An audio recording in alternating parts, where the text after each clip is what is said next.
पिछले 3 सालों में आप देखिए 1000 से ऊपर लगभग 1200 महिलाएं इस बीमारी से पीड़ित हुई हैं और इसमें से केवल 1/3 महिला ऐसी हैं जो कि अर्ली स्टेज में पकड़ी गई हैं, जिनका बीमारी को हम जड़ से जल्द ही मिटा सके हैं। अधिकतर महिलाएं अपने शरीर में होने वाली तकलीफों को नजरअंदाज कर देती हैं और बहुत ही लेट स्टेज में डॉक्टर के पास आती हैं। तो देखिए, सर्वाइकल कैंसर आखिर है क्या, इसके लक्षण क्या है, बचाव कैसे किया जाए? क्योंकि देखिए, आज के समय की बात की जाए तो भारत में महिलाओं में ज्यादातर सर्वाइकल कैंसर बढ़ता जा रहा है। ऐसे में आज इस पर हम चर्चा करेंगे। हमारे साथ पैनल जुड़ेगा और चलिए परिचय आपका करवा दें। डॉक्टर प्रभाकर तिवारी हमारे साथ जुड़ रहे हैं जो कि सीएमओ हैं भोपाल के, और रुचिका सचदेवा हमारे साथ जुड़ रही हैं जो कि ब्रेस्ट कैंसर सर्वाइवर हैं। इसके अलावा डॉक्टर सीमा सिंह हमारे साथ जुड़ रही हैं, ऑन्कोलॉजिस्ट है। डॉक्टर उत्तरा गुप्ता है जो कि गायनेकोलॉजिस्ट है। और चलिए इस चर्चा की शुरुआत करते हैं। सबसे पहले उत्तरा जी आपसे शुरुआत करना चाहूंगी, चूंकि देखिए महिलाओं में ये कैंसर लगातार बढ़ता जा रहा है। जितनी महिलाएं इस वक्त इस शो को देख रही हैं, मुझे लगता है ये जानना सबसे पहले जरूरी है कि आखिर सर्वाइकल कैंसर है क्या। उत्तरा जी। नमस्कार। देखिए, सर्वाइकल कैंसर एक ह्यूमन पैपिलोमा वायरस नामक वायरस से होने वाला एक इन्फेक्शन है जो महिलाओं में संभोग के बाद अक्सर इन्फेक्ट हो जाती है। तो इसकी रोकथाम बहुत ही आसान है। ये सर्वाइकल कैंसर काफी अर्ली स्टेजेस में डिटेक्ट किया जा सकता है और इसका बचाव भी किया जा सकता है। आजकल काफी सारे टेस्ट उपलब्ध हैं, जैसे कि पैप्समियर, VIA, जो कि लगभग सभी सरकारी और प्राइवेट अस्पतालों में उपलब्ध हैं, और इसके द्वारा हम काफी अर्ली स्टेजेस में सर्वाइकल कैंसर को डिटेक्ट कर सकते हैं। चलिए उत्तरा जी, दोबारा आपके पास लौटेंगे। डॉक्टर सीमा सिंह जी का रुख कर लेते हैं। सीमा जी, जैसा कि उत्तरा जी बता रही थी कि सर्वाइकल कैंसर आखिर है क्या, अब सवाल ये उठता है कि कई दफा जो सिम्टम्स दिखाई देते, लक्षण की बात की जाए, कई दफा हमें ये लगता है कि सामान्य है, और लेकिन होता यह है कि वो बढ़ चुका होता है। ऐसे में हमें पता कैसे चले कि अब हमें डॉक्टर के पास जाने की जरूरत है, यानी कि लक्षण को हम कैसे पहचाने? सीमा जी। जहां तक सर्वाइकल कैंसर से बचने और सर्वाइकल कैंसर के ट्रीटमेंट की बात है, बचने का जैसे डॉक्टर उत्तरा जी ने बताया, उसके लिए जब सिम्टम ना हो तब की बात है ना। बचाव मीन्स जब सिम्टम नहीं है, कोई लक्षण नहीं है, तभी तक हम लोग बचाव की बात करते हैं, जिसके लिए स्क्रीनिंग प्रोग्राम्स हैं, जिसमें annual pap smear test, HPV DNA virus, इन सब का डिटेक्शन किया जाता है। अब ट्रीटमेंट के लिए जो मोस्ट कॉमन सिम्टम है इसमें पोस्ट कॉइटल ब्लीडिंग, मतलब जब महिला संपर्क करती है उसके तुरंत बाद जो ब्लीडिंग होती है, विच इज नॉट रिलेटेड, जो कि उसके माहवारी से रिलेटेड नहीं है, ये उसका मोस्ट कॉमन सिम्टम है।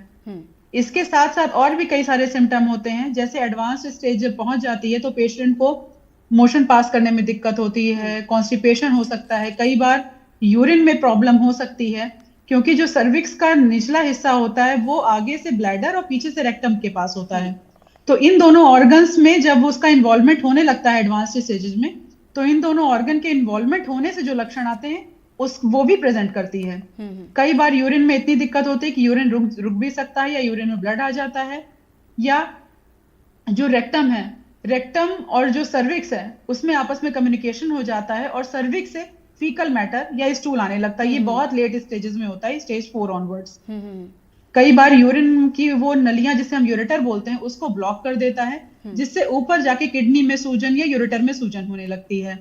ये एडवांस स्टेजेस होते हैं, लेकिन ये सब जांच के द्वारा पता लगते हैं। जो सिम्टम पेशेंट बता सकता है, हाँ, कि संपर्क करने के बाद उसे ब्लीडिंग हो गई, ये उसने पहले कभी नोटिस नहीं किया था, अब उसे अचानक से ये नया सिम्टम पता चला जिसको उसने पहले कभी एक्सपीरियंस नहीं किया था।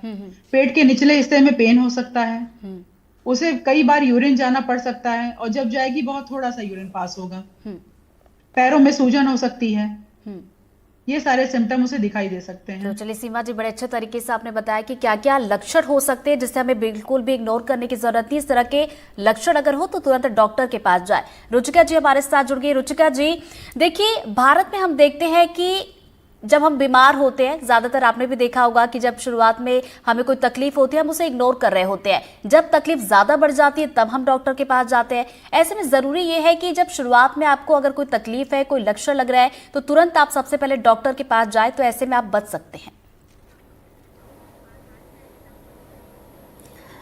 हाँ जी, आप ज़रूर सही कह रहे हैं कि ज़्यादातर औरतें अपने आप को इग्नोर करती है। मैं इस मामले में लकी रही हूँ कि मैंने क्या करा, अपना जैसे एक अवेयरनेस प्रोग्राम के थ्रू ही मैंने अपना नॉर्मल चेकअप करवा लिया, जिससे मुझे पता चल गया कि मुझे कैंसर है।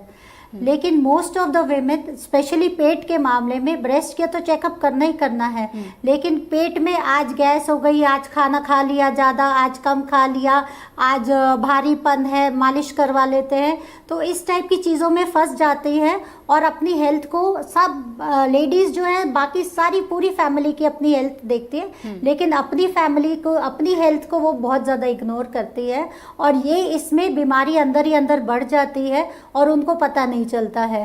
तो जो रूटीन चेकअप है वो बहुत ज़्यादा ज़रूरी है, और इस टाइप के प्रोग्राम्स जो है ये लोगों में अवेयरनेस लाने का काम करते हैं, उनको बताते हैं कि आपकी हेल्थ भी बहुत ज़्यादा इम्पॉर्टेंट है।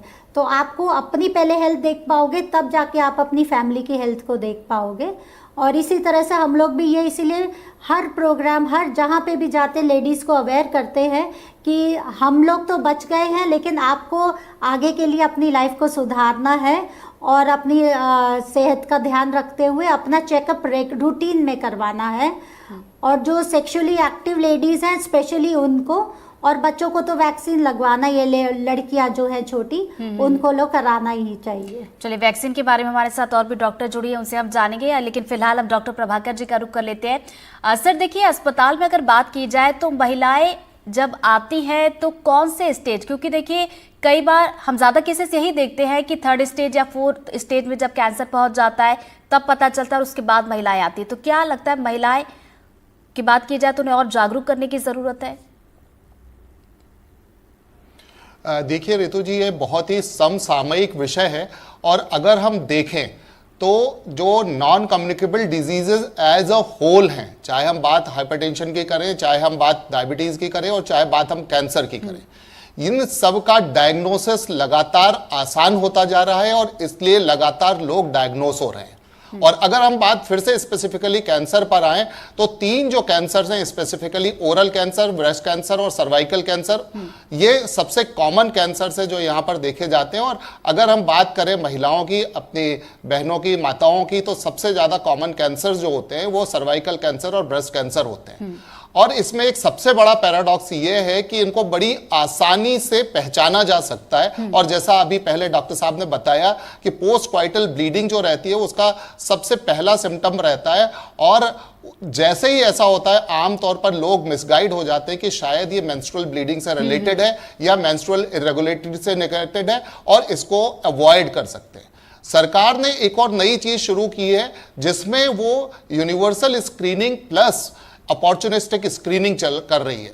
जो सर्वाइकल कैंसर है उसका सबसे जो आसान टेस्ट कहना चाहिए, that is VIA, visual inspection with acetic acid, जो कि इवन स्टाफ नर्सेज और जो कम्युनिटी मेडिकल ऑफिसर्स हैं, कम्युनिटी हेल्थ ऑफिसर्स हैं, वो भी कर सकते हैं। और आयुष्मान आरोग्य मंदिरों में सरकार ये निःशुल्क उपलब्ध करा रही है, क्योंकि आप जानते हैं कि सारी की सारी महिलाएं सिविल अस्पताल, डिस्ट्रिक्ट हॉस्पिटल या मेडिकल कॉलेजेस में नहीं जा सकती, तो उनके आसपास, यानी कि आप देखें शहरों में वार्ड लेवल पर और गांवों में जो ग्राम पंचायत लेवल पे ये visual inspection of acetic acid जो बेसिक टेस्ट है, जिससे डायग्नोसिस प्रूफ तो नहीं होता पर अंदाजा बिल्कुल अर्ली स्टेजेस पे लगाया जा सकता है कि सेलुलर चेंजेस शुरू हो गए हैं और आगे ये कैंसर में बदल सकते हैं, और वहीं पर उनका इलाज शुरू किया जा सकता है। इसके अलावा आजकल डिस्ट्रिक्ट हॉस्पिटल और कम्युनिटी हेल्थ सेंटर्स तक कॉल्पोस्कोपी की सुविधाएं उपलब्ध है, जिसमें इनिशियल स्टेजेस पर उनको रोका जा सकता है और आगे बढ़ने से रोका जा सकता है।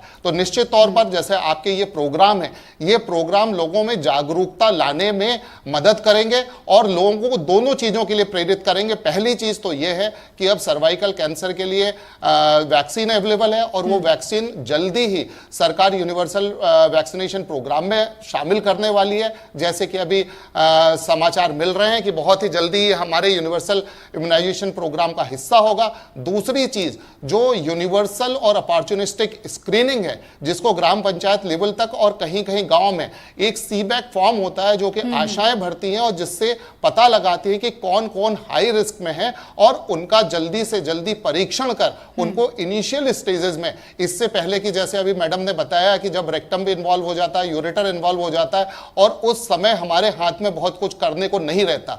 एक और आसान चीज है कि जो ब्रेस्ट कैंसर और सर्वाइकल कैंसर है वो दोनों ऐसे कैंसर्स हैं कि जिनको हम अगर इनिशियल स्टेजेस में पकड़ लेते हैं तो ये पूरी तरह से क्यूरेबल है। और जैसे हमारे पास एक कैंसर सर्वाइवल आपने बुलाए हैं, वो खुद ही इसको डिनोट कर रहे हैं कि ये जो कैंसर्स हैं ये पूरी तरह से ट्रीटेबल है बशर्ते कि हम इनको समय पर पकड़ लें और सरकार इसके लिए एनसीडी प्रोग्राम के तहत लगातार प्रयास कर रही है। बिल्कुल सही कहा प्रभाकर जी आपने, सही समय पर पता चल जाए तो ये वाकई में अच्छा है, क्योंकि देखिए कैंसर की अगर बात की जाए, सर्वाइकल कैंसर को लेकर जो कि हम बातचीत कर रहे हैं, क्योंकि इसका इलाज भी संभव है और बचाव भी। और चलिए उत्तरा जी का रुख कर ले। तो उत्तरा जी देखिए, सर्वाइकल कैंसर नाम सुनकर महिलाएं डर जाती है, जैसा कि सिम्टम्स आपने बताया, इस तरह के सिम्टम्स दिखते भी है तो वो डरती है कि अस्पताल जाएगी अगर ऐसा हुआ तो। अब जोखिम भरा ये कितना होता है और इससे बचा कैसे जा सकता है, इसका बचाव क्या है, ये आप बताएं। जी, सर्वाइकल कैंसर का बर्डन हमारे भारत में देश में इतना है कि सन 2022 के सेंसस में देखें तो लगभग 1,27,000 महिलाएं इससे पीड़ित थी। और ग्लोबल लेवल पे देखें तो ग्लोबल लेवल पे होने वाली डेथ्स में 25% सर्वाइकल कैंसर से होने वाली डेथ भारत में हुई है। यह आंकड़ा दर्शाता है कि हमारे देश में काफी लेट स्टेजेस में अक्सर पेशेंट प्रेजेंट करते हैं। अगर प्रॉपर जागरूकता रहे तो पेशेंट का सबसे पहले डर गायब करना होगा। पेशेंट घबराती हैं कि हम लोग को क्या डायग्नोज हो जाएगा, और आने से पैप्समियर जैसे सिंपल जांच, VIA जैसे सिंपल जांच करवाने से भी महिलाएं कतराती क्योंकि उनमें प्रॉपर जागरूकता नहीं है। तो महिलाओं का रुख आमतौर पे एक नेगेटिव वे में ज्यादा रहता है, क्योंकि मैंने पेरिफेरी में भी काम किया है, उनको इतनी अवेयरनेस नहीं रहती है कि इससे क्या बेनिफिट होने वाला है। अगर हम अर्ली स्टेजेस में इसको डिटेक्ट कर लें तो ये बर्डन काफी कम किया जा सकता है। चलिए दोबारा आपके पास लौटूंगी। सीबा जी, अगर सिम्टम्स नजर आते हैं तो महिलाएं अगर अस्पताल जाती है तो कौन सा टेस्ट वो करवाएं? सबसे पहले जब भी सिम्टम नजर आते हैं तो पहले उनका परवेजाइनल और परस्पेकुलम एग्जामिनेशन किया जाता है, अगर वो सर्वाइकल कैंसर को कंट्रीब्यूट करने वाले सिम्टम्स हैं तो।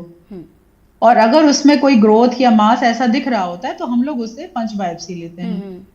पंच बायोप्सी से हम ये प्रूव कर लेते हैं कि ये सर्वाइकल कैंसर है, ये कैंसर किस ग्रेड का है, और उसके बाद उसका पेल्विक MRI, और डिपेंड करता है कि उसमें क्या कितनी बड़ी ग्रोथ है, छोटी ग्रोथ है, या लिमिटेड डिजीज है या एक्सटेंसिव डिजीज है। उसके बेसिस पे फर्दर टेस्ट जैसे पेट स्कैन, जैसे होल बॉडी टेस्टिंग, ये सारे टेस्ट किए जाते हैं उसके ट्रीटमेंट को चैनलाइज और गाइड करने के लिए। चलिए ट्रीटमेंट को लेकर और भी आपसे विस्तार में बातचीत करूंगी। रुचिका जी का रुख कर लेते। रुचिका जी, ट्रीटमेंट को लेकर अक्सर लोग डर जाते हैं कि कीमो होगी और आगे जो भी प्रोसेस है खर्च बहुत ज्यादा होगा, लेकिन इन सब चीज़ों को लेकर चूंकि आपने फेस किया, आपकी जर्नी में जानना चाहूंगी कि किस तरीके से कितना क्या जो है खर्च आता है, और लोगों को इससे जब डरने या घबराने की जरूरत नहीं है बल्कि अवेयर होने की जरूरत है कि अगर डिटेक्ट होता है तो तुरंत अस्पताल जाए और अपना इलाज करवाएं। जी ज़रूर। जब मेरे को नवंबर 2016 में ब्रेस्ट कैंसर हुआ था तो ये था कि मेरा इंश्योरेंस था और मेरे को इसीलिए बहुत इजीली और बहुत अच्छा ट्रीटमेंट मिल गया था। तो लोग डरते हैं कि हम कहाँ जाएं, तो हमारे पास इंश्योरेंस था तो इसलिए बहुत इजी था कि किसी भी हॉस्पिटल में जाके इलाज करा देते हैं। अब हमारी सरकार ने इस वक्त इतनी ज़्यादा फैसिलिटीज़ दी हुई है कि कहीं पे भी जाके इंसान अपना इलाज करवा लेता है। अब आगे ये बात आती है कि क्या क्या हुआ। मेरा भी ऑपरेशन हुआ, 16 कीमोज हुई और 32 रेडिएशंस भी हुए, और वो जर्नी कम से कम 1 साल की चली और अभी भी 10 ईयर्स पूरे नहीं हुए। 10 ईयर्स तक के हार्मोन थेरेपी की गोलियां भी मैं खा रही हूँ अभी आज की डेट में भी, वो भी एक पार्ट है इस ट्रीटमेंट का। लेकिन आपका एटीट्यूड बहुत ज़्यादा अच्छा होना चाहिए, आपका और आपके आसपास के लोगों का, आपकी फैमिली का जब सपोर्ट होता है तो बहुत आसान हो जाता है इसको फेस करना। और अब क्योंकि हम कैंसर सर्वाइवर है, हमें मालूम है लाइफ की कितनी इम्पोर्टेंस है और अपनी लाइफ का हर पार्ट हम अच्छे से जीते हैं और अब मालूम है सस्टेनेबल लिविंग जो हमारी लाइफ में होना चाहिए, तो बहुत सारी लाइफस्टाइल में हमने चेंजेस करे हैं। योगा करते हैं, ब्रीदिंग एक्सरसाइजेस करते हैं, हम लोग प्लास्टिक का उपयोग नहीं करते हैं और कोई भी खाना ऐसे प्लास्टिक में गर्म करके नहीं खाते हैं और पानी अच्छा साफ पीते हैं। तो ये छोटी छोटी चीज़ें बदलाव करने, और ये तो हर किसी को कैंसर का वेट नहीं करना चाहिए कि वो आए, क्योंकि हमारे एनवायरनमेंट में इतना ज़्यादा बुरा हो चुका है कि अब लोगों को ये सारे चेंजेस करने ही पड़ेंगे अपनी लाइफ में, और कैंसर का वेट नहीं करना पड़ेगा। क्योंकि कैंसर सही में हमारी गली में आज 5 या 6 कैंसर पेशेंट्स हैं, जबकि पहले आधे शहर में से कोई एक सुनने में मिलता था कि कैंसर पेशेंट है। लेकिन अब तो ऐसा हर दूसरे दिन निकल के आ रहे हैं, तो कहीं ना कुछ तो रॉन्ग हो रहा है। और लेडीज़ में ज़्यादा ही हो रहा है, ये देखें। जेंट्स में प्रोस्टेट कैंसर वगैरह भी सुनने में आ रहे हैं काफ़ी केसेस, लेकिन लेडीज़ क्योंकि इग्नोर भी अपनी हेल्थ को बहुत ज़्यादा कर देती हैं, और जैसे मैंने पहले भी बताया कि जाती ही नहीं है डॉक्टर के पास में। तो हम लोग जाके 1-on-1 लेडीज़ को भी ये समझाते हैं, ज़्यादा से ज़्यादा क्या होगा, कैंसर निकलेगा, अगर सही जगह पे निकल गया, सही टाइम पे निकल गया तो आपका ट्रीटमेंट हो जाएगा, और अगर नहीं निकला तो आप बहुत लकी हो, आप टेंशन फ्री हो जाओगे। तो ये डर निकालना ज़रूरी है। कैंसर सुना के हमने लोगों को डरा दिया, लेकिन थैंक यू हमारे डॉक्टर्स के लिए, आजकल इतना अच्छा ट्रीटमेंट है कि most of the cases curable हो रहे हैं। हाँ, जब वर्स्ट केस हो जाता है फिर कोई भी कुछ नहीं कर पाता है उसका, लेकिन अगर इसी टाइप के प्रोग्राम्स होते रहे तो बहुत फ़ायदा होगा लोगों का।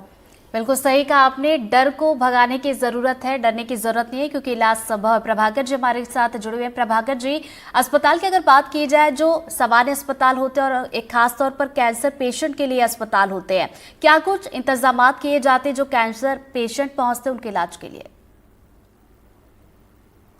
देखिए, बात अगर हम करें स्क्रीनिंग की, तो जो सामान्य स्क्रीनिंग है, मैंने जो अभी आपसे 2-3 चीज़ों की बात की, जैसे आप देखें अगर सर्वाइकल कैंसर की बात है तो विजुअल इंस्पेक्शन से ही सस्पेक्ट किया जा सकता है।